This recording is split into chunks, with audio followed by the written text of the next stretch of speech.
पंजाब की तारीख का पहला वाकया कि थाने के अंदर वड़ के मुलजमान अपने मुखालफी मार के हवाला च बंद मुखालफी मार के चले गए। पहले तो कचहरियां के अंदर लोगों को मारिया जाता सी, घर के अंदर वड़ के थाने के अंदर वड़ के 3 बंदे मार के चले गए सी। उदों कुछ नहीं सी हो सकिया।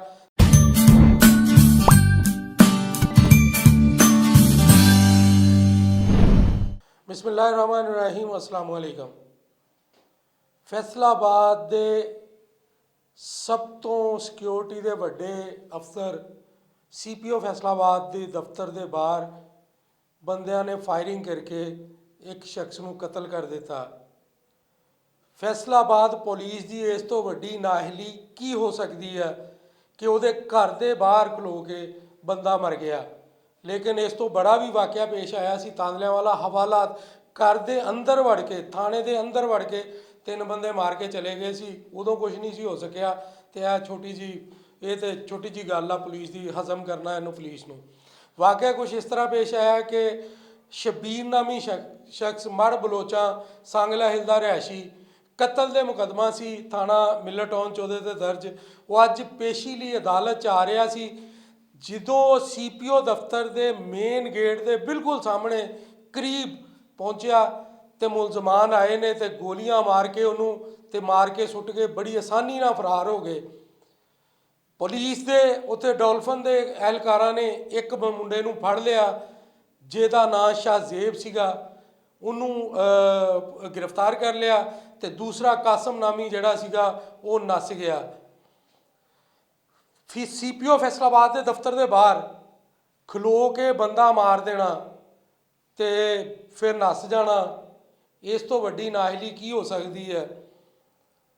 फैसलाबाद के वुकला पिछले दिनों भी इस मामले ते इशू उठिया सीगा कि आए रोज़ कचहरी दे विच फायरिंग के वाक़यात पेश आते हैं।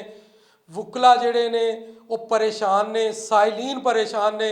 लेकिन CPO फैसलाबाद और उहदे पुलिस जिहड़ी है उहदे कन्न ते जूं तक नहीं रींग रही। वो पता नहीं किहड़े मामलात दे विच मसरूफ ने। CPO साहब नूं फैसलाबाद के शहरियां का वकीलों का कोई ख्याल नहीं नज़र आ रहा। हर बंदा वकीलों का यह कहना है कि पुलिस की जानब तो गफलत लापरवाही की इंतहा आ कि पहले तो कचहरियां के अंदर लोगों को मारिया जाता सी, हुण CPO दफ्तर के गेट के बिल्कुल सामने बंदा मार के चले गए तो कोई किसी को पूछण वाला नहीं। शहरी भी परेशान ने, वकील भी परेशान ने, जिहड़े साइलीन ने वो भी परेशान ने। आए रोज़ इस तरह दियां फायरिंग दियां वारदातां हर तरफ अन्नी पई हुई है, कोई पूछण वाला नहीं। IG पंजाब भी इस मामले 'ਚ बिल्कुल खामोश नज़र आ रहे हैं।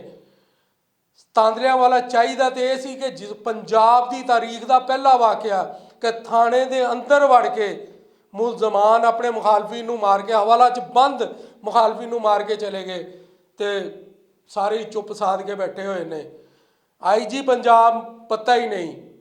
हालांकि RPO फैसलाबाद डॉक्टर आबद खान साहब ने बड़ी बार लैटर लिखे ने, IG साहब नूं लैटर लिखे ने, CPO साहब नूं लैटर लिखे ने कि सिक्योरिटी का मामला ठीक करो। मीटिंग्स दे विच किया है, लेकिन CPO फैसलाबाद मोहतरम जनाब इज्जत माब कामरान आदल साहब पता नहीं किहड़े कामां 'ਚ मसरूफ ने।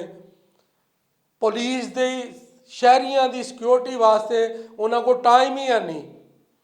जिस थाने की भी गल कर लो उत्थे लोग लुट रहे ने, मर रहे ने, लेकिन पुछण वाला ही कोई नहीं।